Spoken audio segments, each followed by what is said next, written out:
Hello and welcome back to the A Kaizen Mind Book Club. I'm Linda Heffernan. Now, if you've been following my book club reviews, you'll notice there's a little more glam today. That's because I've just delivered a full training, a 2-day training for an organization looking at how to create behavioral change. And this is important because this training that I delivered looked very closely at the book that I'm going to review today, and it speaks very much about the previous two books that I also reviewed, and that will make sense in a moment. And it was so important to me to get this review done because I realized the importance of these books in the business world at the moment. So as always, I review these books through the lens of a behavioral scientist. My background is in behavioral psychology and cognitive behavioral therapy, and I work in two worlds. I work in business, training and coaching leaders and teams, and I also work in clinical practice, where I sit with people doing the deeper personal work on behavioral change and stress resilience. So these two worlds inform every review that I do. The business work tells me what lands with leaders under real pressure, especially in the culture of transformation at the moment. And the clinical work tells me what is actually happening underneath the behavior, especially when leadership theory meets the human being trying to use it. So you will hear both lenses in every review. Last time we looked at Radical Respect, Radical Candor, but mainly Radical Respect by Kim Scott. And today we are looking at The Fearless Organization by Amy Edmondson. Powerhouse book. This is the definitive book on psychological safety, and it has been built on over 2 decades of Harvard Business School research. You will hear everybody for 2-3 years now speaking about psychological safety, and it is vitally important. I train a lot of behavioral change through the lens of the models in these 2 books. But models are just models. It's the practice and the application that makes them actually relevant and that drives the new research. So I want to do something a little different in this review. I want to argue that these 2 books, Scott's Radical Respect and Edmondson's The Fearless Organization, are not really 2 separate books or viewpoints or models. These, in my humble viewpoint, are one operational system. So Scott gives us the interpersonal craft, and Edmondson gives us the team condition. And if you take either one in isolation, it doesn't really do the work, and it doesn't quite work. Put them together, and you have something that actually moves the needle. And I don't just say this based on what the books say and the theories and the research. It's what I see in businesses when I'm working through these 2 approaches. So this is not just theory, folks, okay? The latest research published only weeks ago, so we're now June 2026. So the Radical Candor recent research tells us that workplaces are failing on precisely the things that both of these books were designed to fix. And so I will get to that. But I want you to know up front that this review is about practice, not theory. It's about literally what I was doing today.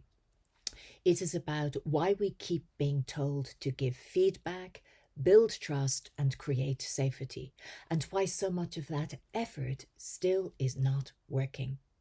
So a quick verdict. I always like to do my quick verdict at the beginning of the review. The Fearless Organization is the team condition that makes everything in Radical Respect actually possible. Without psychological safety, candor becomes career risk. and respect becomes politeness. And the trust gap we are now measuring in workplaces, well, it just keeps widening.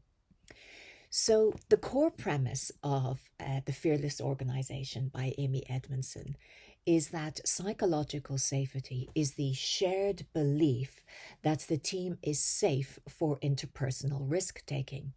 It is the shared belief that you can speak up, you can ask questions, you can admit mistakes, you can challenge the boss, and surface bad news early without being humiliated, ignored, or blamed. Sounds wonderful, doesn't it? Okay. Edmondson is very specific about what psychological safety is not. It is not about being nice. It is not about comfort. It is not about lowering standards or protecting feelings. And critically, it is not about, what was I thinking to say? Absence of conflict. Okay, it's not about absence of conflict. Psychological safety teams, or teams who are in psychological safety, have more conflict, not less, because disagreement is finally allowed to surface. It's the type of conflict, and I'm not even sure conflict is the correct word to use.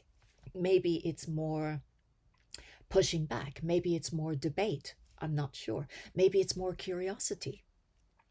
Her central point, Professor Edmondson, is that her model pairs psychological safety with accountability. And anybody who's worked with me in teams and businesses knows I have a slight obsession with accountability. And Edmondson maps them on two axes, psychological safety and accountability. And the combinations of this moving together, mapping, produces 4 zones. So if you have low safety and low accountability, this is called the apathy zone. And people have stopped caring because nothing they do matters and nothing they say is safe. So this is quiet quitting territory, folks.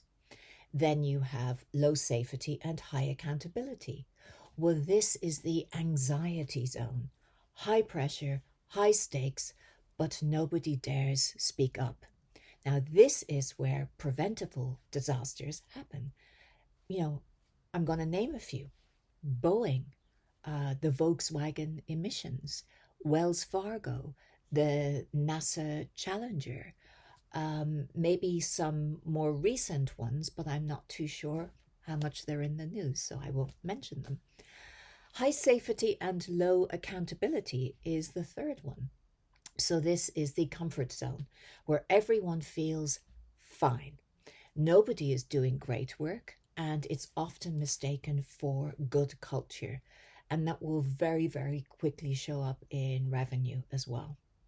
And then there's high safety and high accountability. Now, this is the learning zone, also called the high performance zone. And if you want high performing teams, this is the goal, folks. High safety and high accountability. So people here can take interpersonal risks. They can challenge each other. They can admit mistakes while being held to a high bar. The goal here is not just psychological safety on its own. The goal is psychological safety combined with high standards. So safety without standards produces mediocrity, and no one wants that. Standards without safety produce fear. No one wants that. Or maybe you do in your organization. Maybe that's your leadership style. Wonder what your attrition is like. Okay. So you need both. Okay. You need safety with standards and standards with safety. Okay. Edmondson gives leaders a 3-part toolkit for building psychological safety in their teams. So, step 1, set the stage. Reframe the work as a learning problem, not an execution problem. And you know, I love strategy more than execution, okay? I love getting into the strategy first, the understanding, the curiosity space. And when we've got that teased, we then go into the execution. We then start looking at it. It's not that I prefer strategy, I just prioritize it and I get very curious about the execution. I do believe you strategize within the execution too. So if you acknowledge that reframing the work as a learning problem, well, you acknowledge that nobody has all the answers, including you. Make it explicit that mistakes are going to happen and that you need people to surface them early. Step 2, invite participation. Practice situational humility. Ask genuine questions. Actually listen. Active listening, not passive listening. Active listening. Create structures and norms that make it easier for people to speak up, especially the ones who normally would not. Step 3, okay, and this is kind of an important one. Respond productively. Express appreciation when people take the risk of speaking up, even when you disagree. So destigmatize failure. Frame errors as learning opportunities. Take the error and frame it. It's a learning opportunity for us, folks. Sanction clear violations of standards or values. And that last one matters. And you heard me speak about this in the Radical Respect review. So psychological safety is not weakened by holding people accountable for genuinely bad behavior. It is actually reinforced. Most importantly, Professor Edmondson, is clear that psychological safety is not a personality trait of the leader. It is not about being warm or likable. It is a climate the leader deliberately creates through specific, repeatable practices. And this is learnable. I do a lot of work in this space. This is observable and this is measurable. And that's how we know impact, folks. Okay, we can measure it. We have some data around it. We have some evidence. So, why are these 2 books great partners? Okay, I want to spend some real time on this because in my training and coaching work, this is the single most important point I make to leaders. Radical Respect and the Fearless organization are an operational pair. They are designed to be used together, and most organizations are getting this badly wrong. So here's how the 2 books fit from my humble viewpoint. Scott's Radical Respect is about the interpersonal craft. 2 definitions of respect: the bias, prejudice, and bullying framework. And the 3 definitions are the 3 kinds of consequences. The language for hard conversations, okay? It is in essence a manual for how to behave well as an individual leader inside a team, okay? And then we come to Edmondson's The Fearless Organization. This is about the team climate, the shared belief that interpersonal risk-taking is safe, and the 4 zones of safety and accountability. Now, the 3-part leader's toolkit is in here for building climate. It is, in essence, a manual for the conditions you must create around the team so that anyone's individual craft is even possible. And here is why neither one of them works alone. So you can master every interpersonal move in Radical Respect. And if the team climate is unsafe, your beautifully delivered feedback will be received as a threat. The recipient's nervous system does not know the difference between care personally, challenge directly, and a performance review designed to push them out. Without psychological safety, they assume the worst because the climate has taught them to. You can build the most psychologically safe team in your organization. And if your individual feedback skills are clumsy, biased or cruel, your team safety will start collapsing the moment you open your mouth. Climate is built on one conversation at a time, and bad conversations corrode it.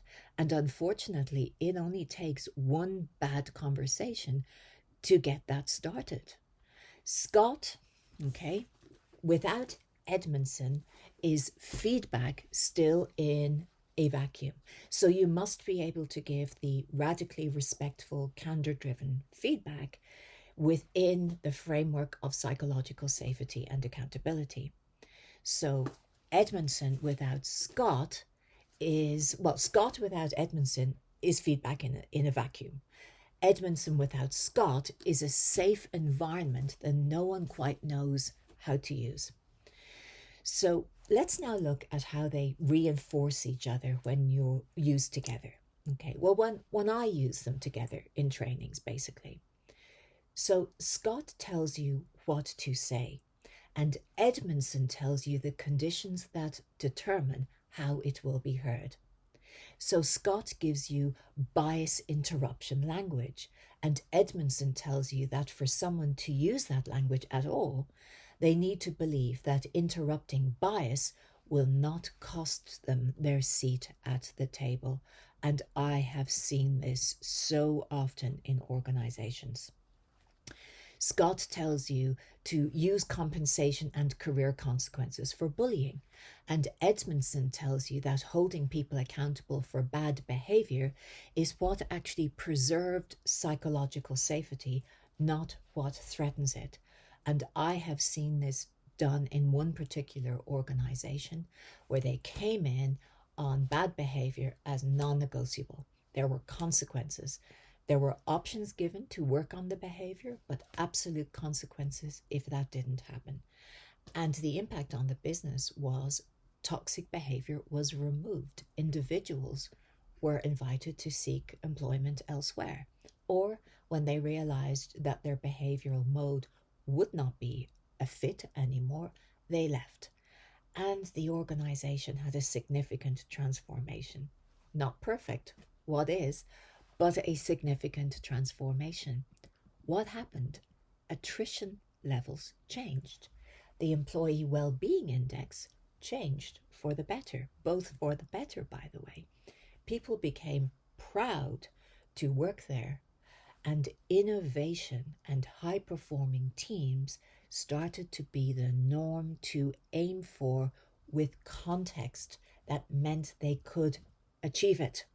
They had psychological safety, and they could spot issues or errors or make suggestions that actually led to really good innovation. So Scott's upstander role, where a person with privilege intervenes to protect someone with less, only functions in a workplace where Edmondson's climate makes intervention survivable. Take away the climate, and the upstander quickly becomes the next target. And I have coached so many people who have been that target. It is shameful. Highly educated, highly capable and integrity-driven people who were bullied into submission, burnout, or leaving. And it meant that their skill set went elsewhere and somebody else benefited from it at the expense of the original organization. So this is what I mean when I say these two books are a partnership. Okay, they are describing the same problem from two different angles. One is the craft and one is the climate, and you need both. Okay. So we're particularly looking at Edmondson today. Let's have a look at Amy Edmondson's credentials. Now, this matters more than most authors in this series because psychological safety has become a buzzword. I've even had managers saying, psychological safety, I'm fed up hearing about psychological safety. A lot of what is called psychological safety in the wild is not what Edmondson actually means. Amy Edmondson is the Novartis Professor of Leadership and Management at Harvard Business School. No small feat. She has been ranked in the Thinkers 50 global list of management thinkers since 2011 and has held the number one spot in the world on that list for, I think, at least 2, maybe more years. Her foundational 1999 paper on psychological safety and learning behavior in work teams is one of the most cited behaviors in organizational behavior research, full stop. I cannot remember the amount of times I have cited it. I don't know how many times a week I actually refer to it. The research origin story matters here too. So Edmondson started out in the 1990s studying medical teams in hospitals, hoping to, or expecting to find that the best teams made the fewest errors.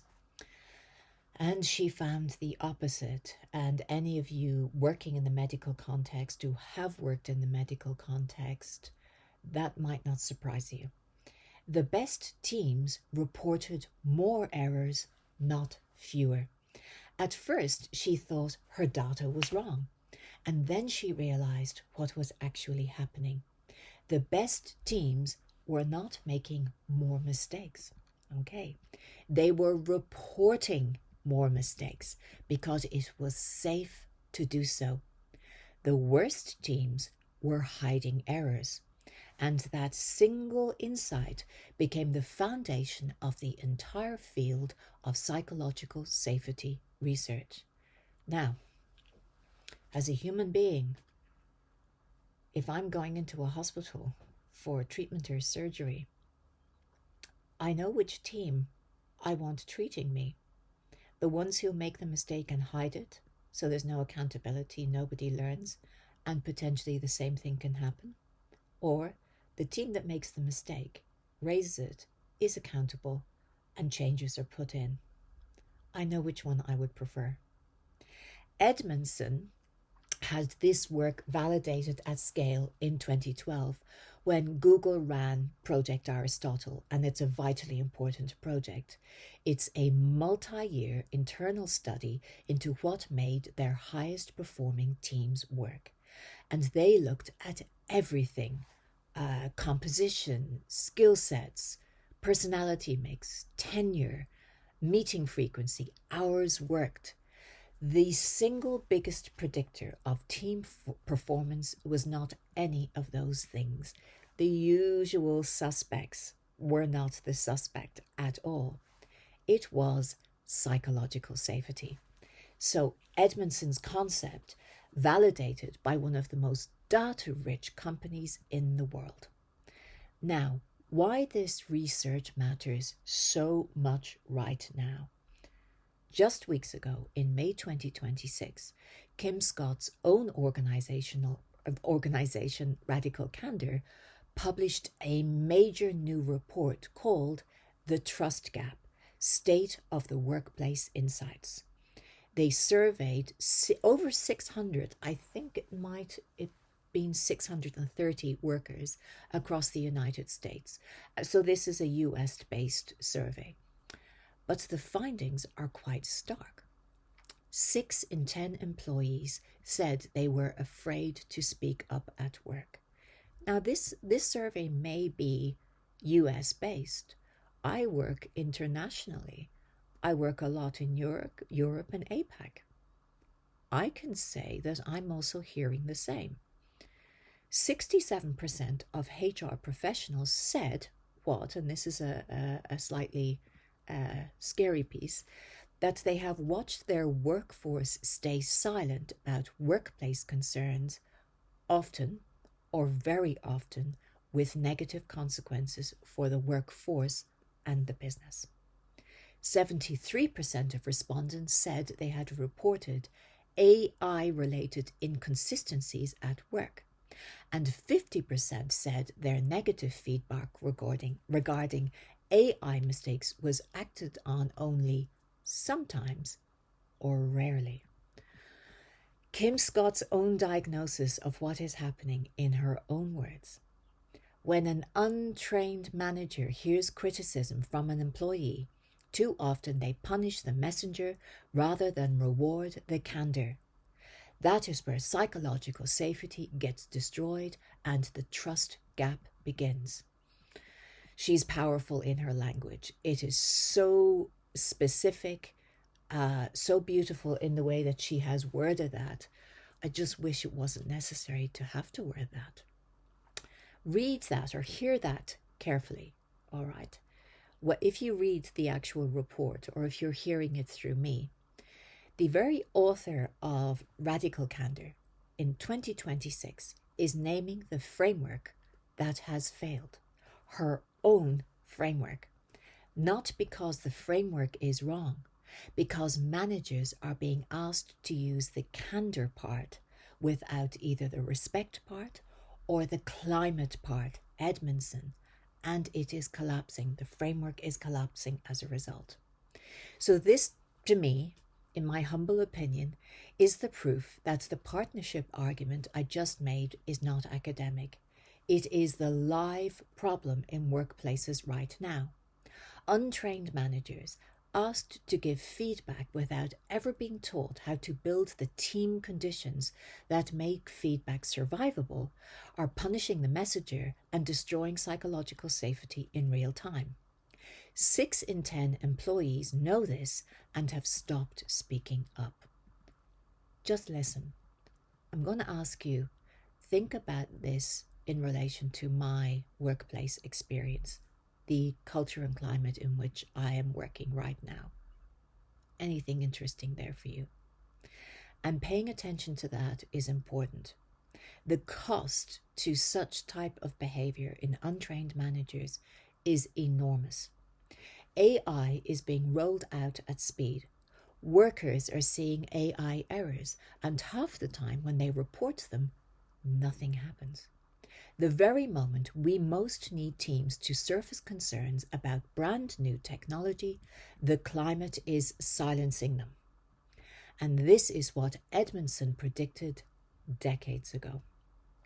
This is what Scott has now publicly named in 2026.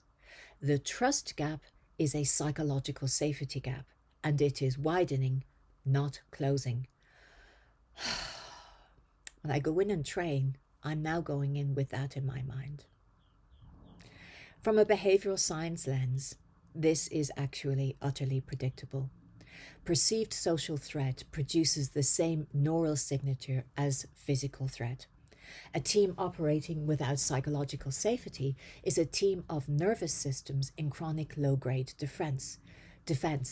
You cannot innovate in that state. You cannot learn in that state. You can barely think clearly in that state. The Trust Gap report is measuring in survey data, so it's good data, it's clean, what every behavioural scientist already knows, and what I see regularly in businesses. Fear silences voice. Silence accumulates, trust collapses, and performance follows. Right, so what works in this book? Because there's a lot that does. In fact, there are specific things that work exceptionally well. The definition is precise. Edmondson is very careful to draw boundaries around what psychological safety is and around all of the things that it is not. And sometimes when I hear managers telling me this psychological safety thing, I ask them, well, what does it mean to you? Often what they described is not actually the definition, behavior, or practice of psychological safety. So Edmondson's definitions, this alone saved the concept from being meaningless. If you have been in a workplace where leaders use psychological safety as a euphemism for never challenging anyone, this book gives you the correction. Psychological safety is not comfort. It is the condition for candid challenge. So the case studies are compelling and they span industries. A lot of them are US based, but she covers healthcare at Children's Hospital Boston and Dana-Farber, aviation and crew resource management, Pixar's Brain Trust, Anglo-American mining operations, the Volkswagen's diesel scandal, the Wells Fargo issue. So the range shows that psychological safety is a universal principle, not a Silicon Valley indulgence. And the matrix of safety and accountability is one of the most useful leadership visuals I have ever seen. Once you can locate your team on those two axes, you immediately know what the intervention is. Low on both, stop managing out of fear. High safety, low accountability, raise the bar, folks. High accountability, low safety. Start building trust before you lose people.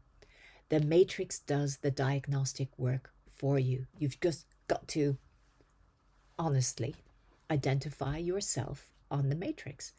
The teams, the bigger teams, the departments, the business. The 3-step leaders toolkit is practical and specific. Set the stage, invite participation, respond productively. Each one has specific language and behaviors attached. This is not aspiration. This is a recipe. I like recipes. Her treatment of failure is clarifying. She distinguishes between preventable failure, complex failure, and intelligent failure. Preventable failure is a known process executed badly. How often have we seen that? Okay. Complex failure is a breakdown in a complicated system with many moving parts. And intelligent failure is a thoughtful experiment that did not work out. These 3 types require completely different leadership responses. And leadership, not management responses, leadership. Lumping them together is one of the most common mistakes that I see in businesses and that I see leaders making. The book is honest as well that psychological safety is necessary but not sufficient. High safety without high standards produces a comfortable team that is not going anywhere, surfing a little. You need both. The standards must be there with the psychological safety. So many leaders read one chapter of Edmondson and they conclude that their job is to make everyone feel safe. This is a misreading of the book, and I often have to encourage my leaders to get back into the book, read it thoroughly, or talk it through with me. So this book, if you are a leader, who is it perfect for? Well, I think it's for team leaders who suspect that their team is underperforming because people are not speaking up. It's perfect for senior leaders trying to build a learning organization. It's perfect for HR and people leaders operationalizing culture. It's perfect for anyone who sat in a meeting where the real conversation was happening in the hallway afterwards. It's perfect for people who want to create high-performance teams. Or maintain high-performance teams. It's for any business in transition or transformation where psychological safety can be challenged during that process. And it's perfect for coaches who are working with leaders who want to raise their standards without losing their people. It's also perfect for anyone who has read Radical Respect and is wondering why the candor skills that they learned are not quite landing. Okay. So as with every book, I like to thoroughly research everybody's viewpoint on it so that my presenting to you is not completely biased. There have been some limitations identified. There are some important context and fair critiques of those limitations. The book relies heavily on case studies of large, often American corporations. And some readers feel the examples do not translate cleanly to small teams, startups, public sector organizations, or non-Western cultural contexts. The principles travel, but the specific illustrations sometimes do not. And I think that's fair. I just would point out to you that her work is based on research. So the data that has driven the book is based on research just within these organizations. And we as an intelligent human beings, well, we can take the principles and we can apply them they just don't have to be applied within the context of the organizations that drove some of the original data. So let's put our critical thinking on here, folks. The other thing that comes up is that the examples are often framed in hindsight. We know the Challenger exploded, so we know where the psychological safety failure was. We know Volkswagen cheated on emissions tests, so we know where the culture failed. Some critics argue that hindsight makes these stories feel more predictive than the research actually justifies. Fair point. Though I would argue that Edmondson's quantitative research backs up the qualitative stories. My earlier point again. The prose at times can feel academic. And this is not Scott's or Brown's conversational style. Okay, if you are coming from Dare to Lead, the tonal shift does take a minute. Edmondson is a Harvard academic writing for practitioners, and it shows. Some readers love this, some find it heavier going. If you do, find other ways to learn about the principles. Go and look at some videos. Listen to this one, okay? There is also some fair concern from operational leaders. Building psychological safety takes time, and the book is sometimes light on what to do when you have inherited a fearful team and need results next quarter. The answer, I think, is in the 3-step toolkit, but readers looking for a quick fix will not find one. This is culture work. It's not a quick fix, and it's not a hack. The word safety itself has become a political flashpoint in some circles, and critics argue that psychological safety is code for protecting people from feedback or accountability.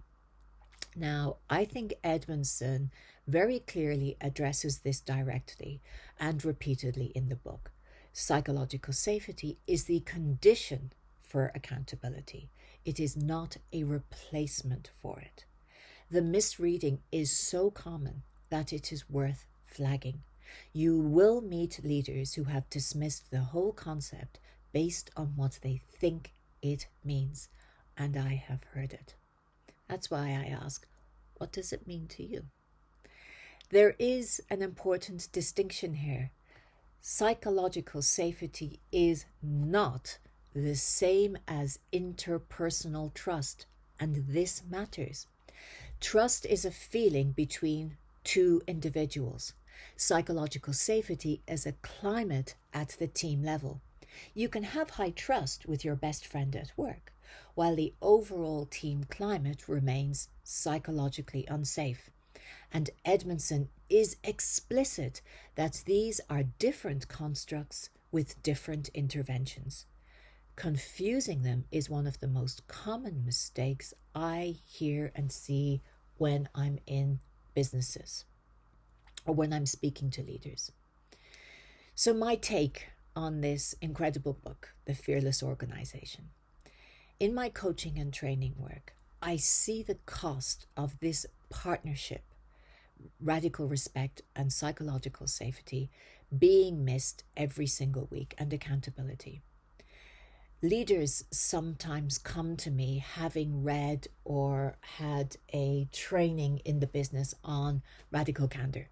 Okay, so they have the language of radical candor. They've maybe read Scott or heard her TED Talk, her brilliant TED Talk, and they believe in clear feedback. They are committed to caring personally, and they are committed to challenging directly. But something else quite often shows up. They cannot understand why their team has gone quiet, why their feedback is landing as an attack, and why people are maybe leaving. When I map their team against Edmondson's matrix, the answer is usually immediate. They are operating in the anxiety zone. High accountability, low safety.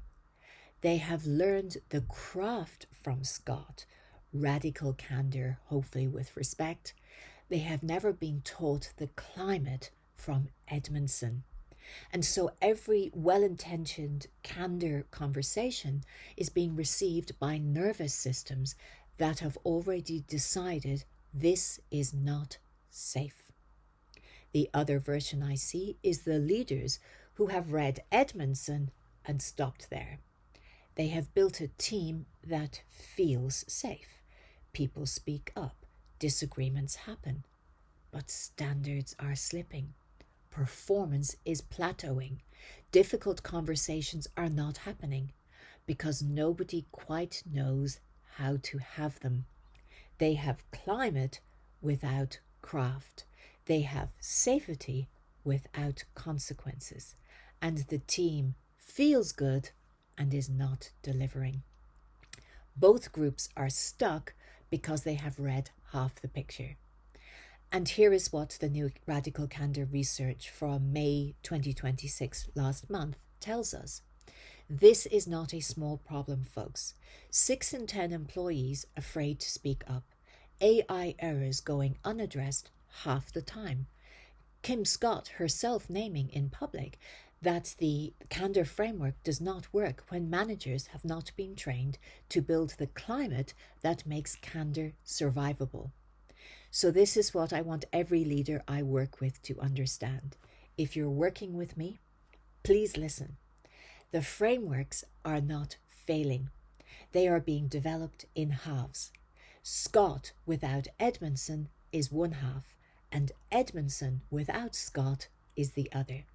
Used together, they are one of the most coherent operational systems for human leaderships that we have. That's why I work with both of them together.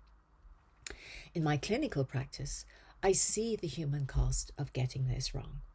People arrive in sessions describing the same patterns: chronic hypervigilance at work, ruminations about meetings days later, catastrophizing about sending emails, borderline panic when they receive certain emails, a persistent low-grade anxiety that follows them home in the evening or at the weekend. And we're talking about people who are setting up the perfect structure to leave or to burn out. When I map it back against their work environment, the pattern is almost always the same. They are operating in a low safety, high accountability zone. Their nervous system is treating Monday morning as a threat. So the trust gap that Kim Scott is measuring in 630, I think, American workers is the same trust gap that is showing up in my consulting room here in Europe as panic, sleep disruption, stress, sometimes physiological issues, and burnout. So this is what the research is actually describing, not abstract workplace culture.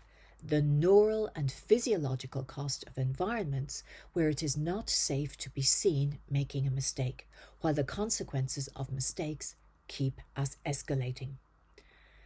If I could put one concept from my whole book club series into every leader's hands, it would be Edmondson's matrix held in one hand and Scott's candor framework held in the other. Safety and accountability, craft and climate, both at the same time. That is the whole game. Should you read it? Absolutely, especially if any of the following applies. You lead a team and you suspect that the real conversations are happening in the hallway after the meeting, not in the meeting. If you have tried to raise standards and watched morale collapse, or you have tried to raise morale and watch standards slide, and maybe you want to understand perhaps how to do both. If you are dealing with a team where mistakes are hidden, bad news arrives late, and you are always the last to know about problems. If you have read Radical Respect and you are wondering why the candor work is not quite landing. If you are responsible for building culture and you want material that is rigorously researched, not just inspirational.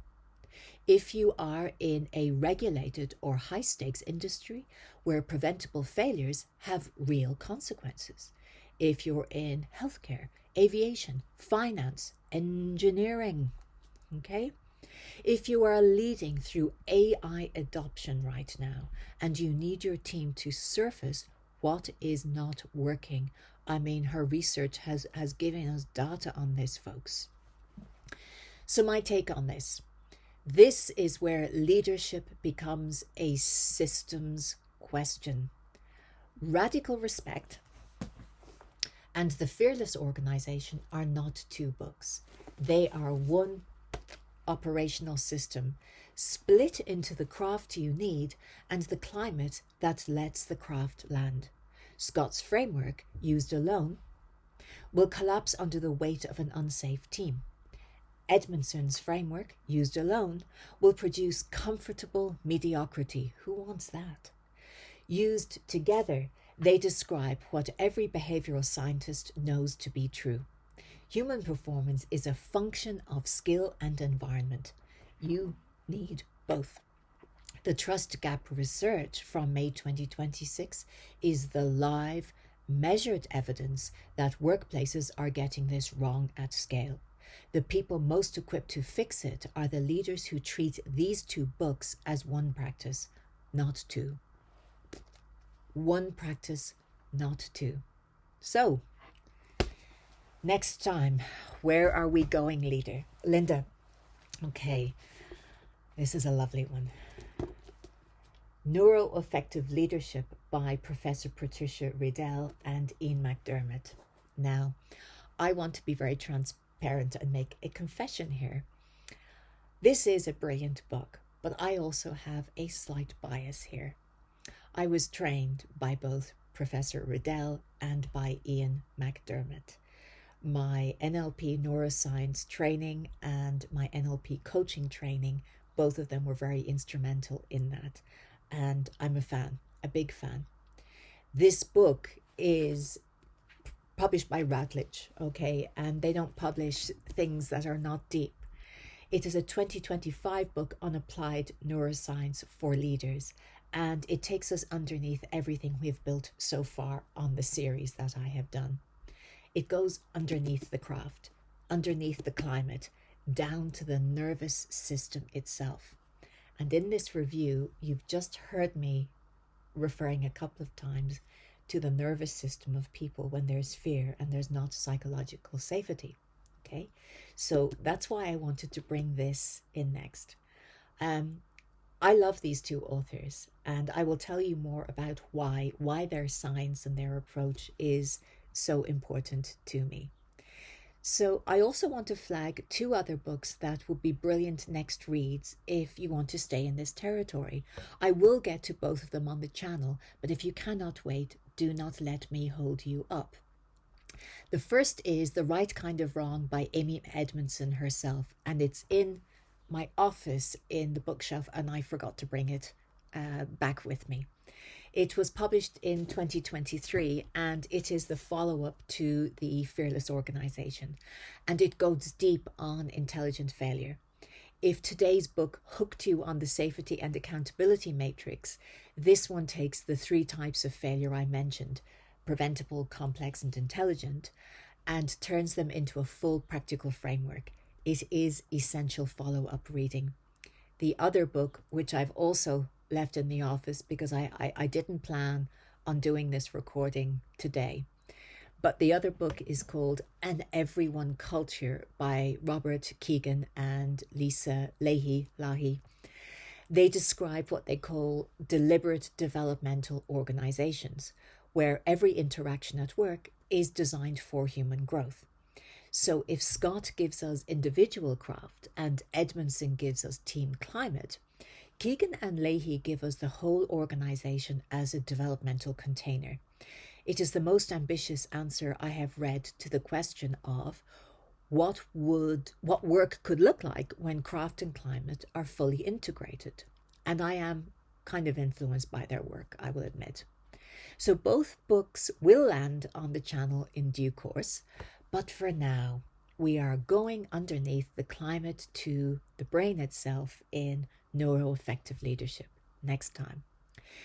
So the trust gap from Radical Candor is also worth your time if this episode has caught your interest. If you are finding value in these reviews, please subscribe. We are building, well, I am building a complete framework for authentic leadership, one book at a time. Thank you for listening. Thank you for developing your growth mindset. Until next time, remember, psychological safety is not the absence of pressure. It is the presence of trust under pressure. And candor is not a feedback skill. It is what becomes possible when the climate is right. The leaders this world needs are the ones who hold both at once. Look after yourself. See you next time.